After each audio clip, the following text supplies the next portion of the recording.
busy in your absence. Their first game nearly failed. Nothing will go wrong. A year before we shipped Half-Life 1, people in the company looked at what we had and said, this isn't good enough. We made some pretty big mistakes. And their second was stolen right out of their own offices. At the time, it was shocking. That was a dark day for us at Valve. I had people in the company coming to me and saying, you know, are we going to go out of business? But they took the world of gaming to the next level. It's just amazing now what we can do. It was more than just a video game. It's more and more possible for more people to look at games as not just entertainment, but an art form. This is the amazing story of Valve and Half-Life. Flick up and smell the ashes.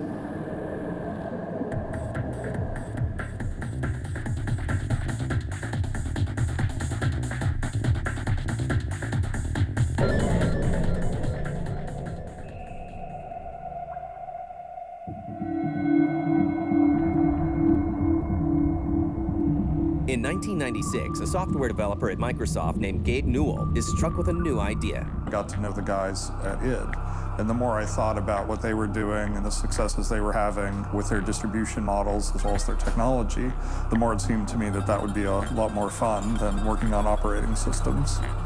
Gabe isn't the only person at Microsoft thinking about getting into gaming. Mike Harrington and myself met while we were working at Microsoft. We were both working in the operating systems group. We both worked with a guy named Michael Abrash, who's pretty famous as a game writer, and who also went over to id. Mike and I started thinking about possibly starting a game company. In 1996, Gabe Newell and Mike Harrington leave Microsoft to form Valve Software in Kirkland, Washington. Valve was really all about controlling the flow of an entertaining experience, having your hand on that knob, deciding when to turn it up, turn it down. That was a compelling metaphor. We signed the LLC agreement the same day that I got married. I was standing there all dressed up to go off and do my wedding vows, and Mike is frantically shoving papers under my pen so that we can get that taken care of. It certainly makes it easier to remember the company's anniversary and my wedding anniversary since they're on the same day. It was a novice game company, and guys from Microsoft who worked with games and worked with software, but not put together a game project. Michael Abrash was one of the first people we contacted and said, you know, can you give us advice? Michael Abrash was like, rather than going off and doing your own engine, you should come down to Texas and see what John Carmack and he were working on. Mike and Gabe and a couple other people went down to Texas. They had the code on a CD on the plane on the way home. They were just convinced this was the way to go. Valve has an engine. Now they need to figure out what to do with it. We were originally working on 2 projects simultaneously. One was a first-person action game. The other one was Prospero, which was a very different game. It was much more of a fantasy epic. That when we had played Doom, there seemed to be sort of 2 directions. One was this sense of very fast-paced, sort of a blaster, being in a shooting gallery. But Mike and I weren't as good as a lot of the people playing, so our sense of Doom was much more like, this is a really scary place, this is a very dangerous place. We're not in a shooting gallery, we're a target in a shooting gallery. And it was that sense of being in this world that we thought was really interesting.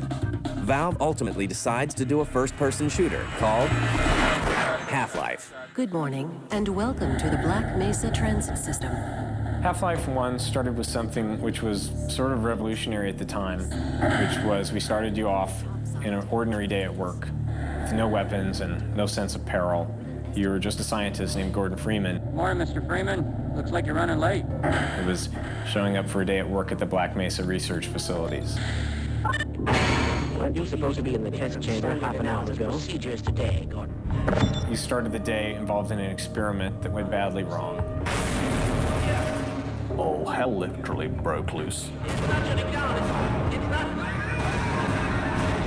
All of a sudden, from mild-mannered scientist, you become a crowbar-wielding savior of the universe. It's a perfect sort of story setup for what then becomes a fight for survival. Really, it was just the momentum of Half-Life that caused the production of Prospero to stop. It's not long before Valve realizes the pieces of Half-Life aren't fitting together.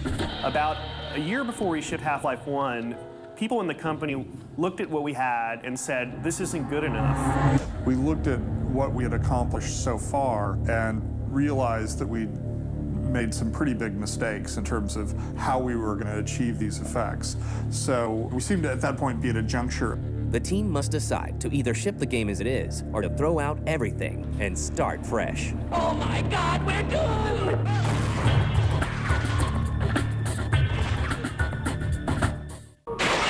It's about to go critical. Aren't you supposed to be in the test chamber half an hour? By 1997, after an entire year spent in development, Valve decides that Half-Life is missing the mark and gives the game a complete redesign. You know, we really believed that the right thing to do was to focus on building something that's really good, in spite of the fact that it was going to cost us a lot of time and cost us a lot of money. And also, it's just very stressful to have been working, you know, at that point for a year and say, okay, well, we haven't really gotten as close as we would have hoped by now to the thing that we were wanting to create. The decision has an unexpected effect on the team. So rather than demoralizing everybody, we were dealing with our situation honestly, that we were admitting that things weren't up to par yet, and that they were really glad to see our commitment to building a really good game. Surprisingly, I think that morale actually got better. To get Half-Life done right, Valve adopts a unique approach to game development.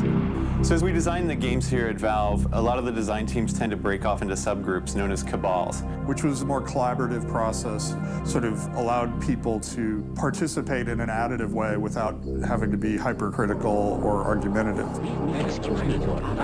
It was most productive working through all the details of building a game design. And that was enormously successful. What we ended up doing was build cabals around different pieces of functionality, like Half-Life multiplayer had its own cabal towards the end. It doesn't take long to get Half-Life back on track.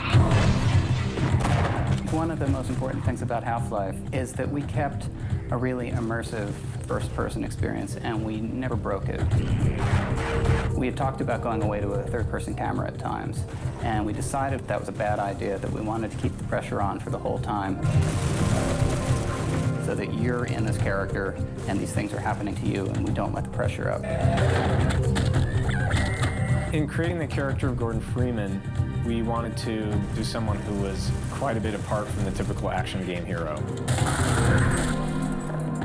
We wanted to do a character who was really transparent and everyman, not your typical action hero. We decided that we wanted to do something that hadn't really been done in a first-person shooter. You're alive. Thank God for that hazard suit. And have these characters that were allies that made it more fun to move through the game with. Lead the way. We'd done the scientists and Barney who would talk to you. Let's get the hell out of here. Follow you, and they had some behavior. They would reveal bits of the story as you went through the levels. Don't count on cavalry finding us down here. Head for the surface. You know, we were really excited at that point that we had made, you know, a character whose mouth could move while they were playing. Destroy the damn thing before it grows any larger. Stop! That ended up being a really good assumption to make. People talk a lot about how much they loved Barney and would drag several Barneys through the game with them and really protect them and not let them get killed. The different thing that Valve did with AI was really just the amount of attention we paid to it. Soon, the gaming world starts paying attention to this new first-person shooter. In 1997, when we went to our first E3, we were off the main hall. Initially, people weren't very aware of us, and then the word of mouth started to pick up.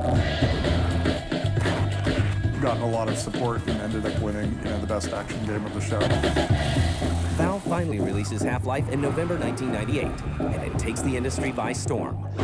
It was more than just a video game. It actually was almost like a movie in the way that it played out. Open the silo door! They're coming for us! It's our only now! Valve was able to do something that had never really been done before with a video game. It makes science fiction and horror in this really boiled down, intense way. We weren't really expecting anything like the kind of response we got after it was released. Half-Life is named Game of the Year by 50 different publications. It makes $22 million in sales in its first year, and will go on to sell 8 million copies worldwide, bringing in more than $100 million. 2 best-selling expansion packs are also released for the game. A large part of Half-Life's success is also due to user-created modifications, such as Counter-Strike. The mod phenomenon with Half-Life was a major boon to the entire PC industry. The mod community kept Half-Life at the top of the sales charts for years. No! Get it off me! Get it up! I was really interested in the whole theme of military warfare and terrorism and counter-terrorist units. To me, that just made sense to make a game out of that. As Counter-Strike got more and more popular, by about the 4th or 5th beta, we had surpassed Valve's games in terms of player numbers. Counter-Strike will go on to become the most played online game in America. Meanwhile, plans for Half-Life 2 start up right away. Rise and shine, Mr. Rise and shine.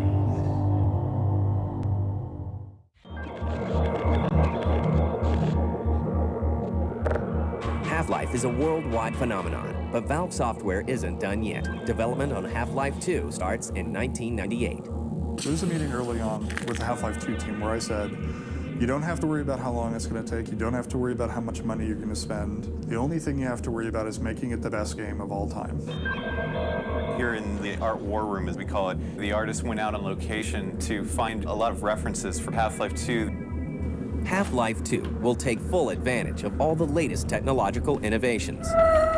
When Half-Life 2, the technologies in the source engine really grew out of our desire to create these things when we were working on Half-Life. And we've really gotten to a point now where we can do pretty much whatever we want to with animation, with modeling, so that the shortcomings that people were working in the game industry before aren't acceptable anymore. So we're having to hire a lot of people from the film industry. It's just amazing now that what we can do. We can have scenes where people animate and respond. Don't drink the water. They put something in it. The player can be any location in the room and the characters will still play out their scene and animate toward him, gesture at the player, look at the player, follow him. Cover me, Gordon. All the time while revealing the bits of the story. This is how it always starts. First the building, then the whole block. We found that we needed to really make much stronger demands on our voice actors and go to some traditional Hollywood actors to get the level of acting that we wanted to have. Are you sure you don't want me to swap out the polarizer? When we started to get these great animators working on the game, we realized how much farther we could bring our acting. The inspiration for our facial animation system was the work of Dr. Paul Ekman. He's a researcher that came up with a catalog of facial movements and the expressions. So we went to his system and came up with a set of 34 different facial muscle groups that we modeled on all of our characters that can then be animated and so that you get very realistic facial expressions and the face is always in motion. The differences between animating for film and for games is mainly in games, you don't have close-ups and such like that. What a director does when they're blocking out a movie, they're like, this actor needs to move here and deliver this line and look at this other actor. Which in film, you know exactly, what angle you're animating for. And in games, you have no idea, especially in Half-Life 2. It's all an interactive experience. We don't go to cutscenes or anything like that. Our camera is constantly moving because it's the player.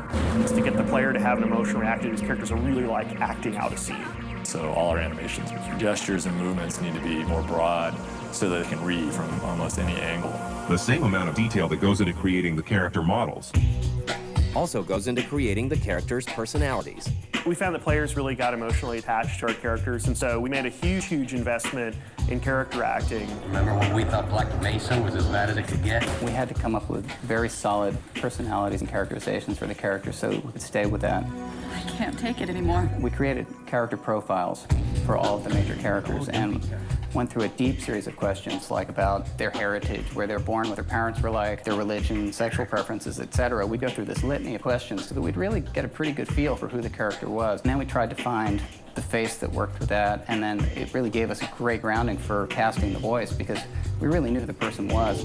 Pay attention, Mr. Freeman. While Valve works on making Half-Life 2, the public is kept in the dark.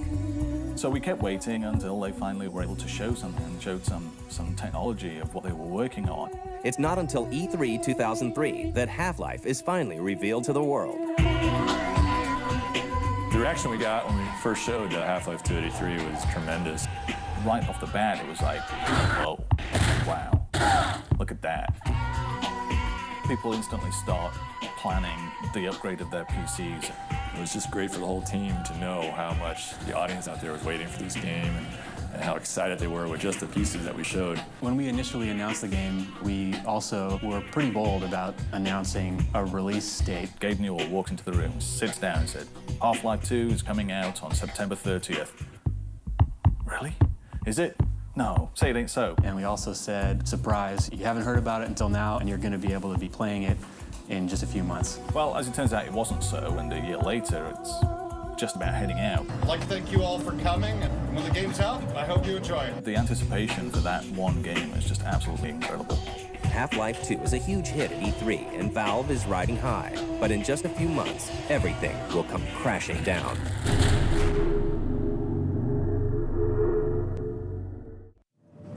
The Source engine gives us the wide variety of visual effects that are possible. After a hugely successful E3 showing in 2003. And of course, what tech demo would be complete without a giant pachinko machine? Valve promises gamers that Half-Life 2 will be ready in September of that year. Thank you very much. But Valve won't make that date. Instead, they will become the victim of one of the biggest hacks in gaming history.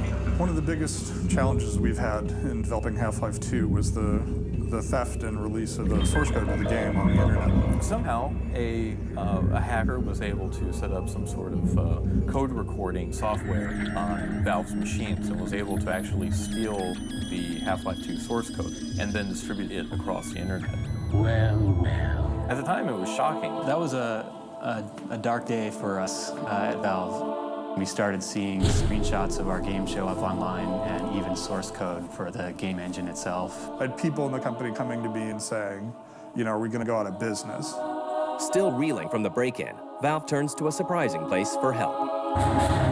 The FBI was not giving us warm fuzzies that this issue was going to get resolved. They were like, well, no, almost never, nobody ever gets caught, and you know, that's just the way it is. We appealed to the gamer community for help with this problem. So we sent out a message saying, look, our stuff has been stolen. We know that you're anxious to play it just as much as we're anxious to release it. This hurts, so we could use all the help we can get. The response to that was amazing. Tens of thousands of email messages were sent to us with tips about possible sources of the leak or where people were seeing stuff show up online. People were being called in for questioning by the FBI, and the word started to go out that they're closing in on this guy in Germany. And that's when that person in Germany contacted me saying, please, I'm not such a bad guy after all. They were arrested and prosecution is ongoing. With the source code theft behind them, Valve goes back to finishing Half-Life 2, from the storyline to the gameplay. You start off the game again, figuring out your whereabouts in the world. Welcome to City 17. You're deposited in City 17, which is a mysterious city created out of the ruins of other cities. You're surrounded by a populace that's totally beaten down and is waiting for some reason to strike back, sort of a depressed powder keg. And Gordon Freeman, the usual situation for him is he's a catalyst for change. Half-Life 1 was really known for having pretty advanced AI, and we knew that going forward we were going to have to make additional investments in the AI. We spent a lot of time thinking about the squad AI and stuff like that. We really had just tons of gameplay, physics and simulation as ideas. We can put you in a situation where you can use your wits, use your environment to really give you a really rich gameplay experience with lots of freedom. Half-Life 2 will also expand Valve's relationship with the gaming community. Modding's changed a lot, going from sort of the old school days of where people would just sort of, here's an engine, see what you can do with it, to today where we have a thing called a software development kit, which we deliberately build and give the mod makers for them to go and build the mods for. Valve also introduces a new content distribution system. Steam is a new type of distribution model that Valve has come up with, where you're able to purchase your games completely online. Steam is letting us have a much more direct relationship with our customers. We can use Steam to communicate about our games, deliver updates immediately to a huge number of people. Half-Life 2 is finally released on November 16, 2004. We were terrified that we weren't going to be able to pull it off. And for the people at Valve Software, the game is worth the wait. 10 years from now, people look back at Valve and see a company that really genuinely cared about the games and the people who play games. They didn't cut corners, and yeah, they may have never shipped on time, but they at least lived up to its responsibilities to moving things forward. When people evaluate Half-Life 2, they'll be able to look at it as not just entertainment, but an art form in the way that comic books and movies and books have come into their own as art forms, as well as being entertaining. That's all for now.